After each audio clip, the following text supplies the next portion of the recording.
এই গরমের ভিতর মায়ের দেখলাম অনেক কষ্ট হচ্ছে রান্না করতে গরমে, তার জন্য আমি এই মাল্টি কুকারটা অর্ডার করে ফেলছি। এটা আমার মাল্টি কুকারের আপডেট ভার্সন। এখন আর মাকে গরমের ভিতর রান্নাঘরে দাঁড়িয়ে রান্না করা লাগবে না, যেখানে খুশি সেখানে বসেই রান্না করতে পারবে খুব সহজে। তো আমি মাকে বললাম প্রথম দিনের রান্নাটা আমিই করে দিচ্ছি, তুমি দেখো কিভাবে করতে হয়, পরের বার থেকে তুমিই করে নিও। এই মাল্টি কুকারটা তোমরা পেয়ে যাবা ফেসবুক পেজ TQIU তে। এটা কিন্তু মেড ইন চায়না প্রোডাক্ট আর 1 বছরের ওয়ারেন্টিও পাবা তোমরা সাথে। আমাকে ইনবক্সে অনেকেই মেসেজ দিয়ে শোনো যে এই TQIU এর মাল্টি কুকারের সাথে কোনো ওয়ারেন্টি আছে নাকি। তো হ্যাঁ আছে। তো আজকে আমি জীবনে প্রথমবারের মতো রান্না করতেছি মাছের ঝোল, তাও সবার জন্য। এর আগে আমি রান্নাবাড়ি করলেও মানে বাড়ির জন্য করি নাই, জাস্ট নিজের জন্য করছি বা মজা করে করছি। এই প্রোডাক্টের কারণে দেখো আমি কোথায় বসে রান্না করতে পারতেছি খুব সহজেই, গরমে না রান্না করে।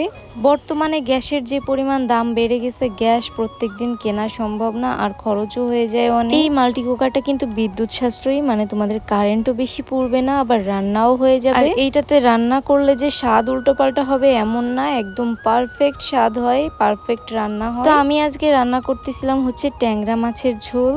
প্রথমে আমি মাছগুলোকে লবণ হলুদ মাখিয়ে ভালো করে ম্যারিনেট করে নিছিলাম, তারপরে ভালো করে ভাজি করে নিছি। এগুলা অনেক সময় ভাজি করে না ঝোলের ভিতর দেওয়ার সময়, কিন্তু আমরা ভাজি না করে খাইতে পারি, কেমন জানি একটু কাঁচা কাঁচা লাগে। তোমরাও কে কে মাছের ঝোল ভাজি করে করো অবশ্যই আমাকে কমেন্ট করে জানাই দিও। আর এইখানে কথা বলতে বলতে আমার রান্না অর্ধেক হয়ে গেছে প্রায়। দেখো কালারটা কত সুন্দর আসছে। এই মাল্টি কুকারের আউটলুকটা যেমন সুন্দর আর কাজও কিন্তু অনেক সুন্দর। দেখো রান্না কত ভালোভাবে হয়ে যায়, অনেক জলদি। যেহেতু আমি সবার জন্য রান্না করতেছিলাম, এই জন্য মা আমাকে পাশ থেকে অনেক কিছু একটু একটু করে পরিমাণ মতো দেখাই দিচ্ছিল কোনটা কেমন দেওয়া লাগবে। তো কথা বলতে বলতে কিন্তু আমার রান্না বাড়ি শেষ হয়ে গেছে। দেখো কত সুন্দর রান্নাটা হয়ে গেছে। আমি একটু জলটা বেশি দিয়ে ফেলছিলাম, যার জন্য একটু ঝোলটা বেশি হয়ে গেছে। তোমরা কিছু মনে কইরো না, তোমরা একটু কমই দিও। আজকে এই পর্যন্তই, ভালো থেকো, টাটা।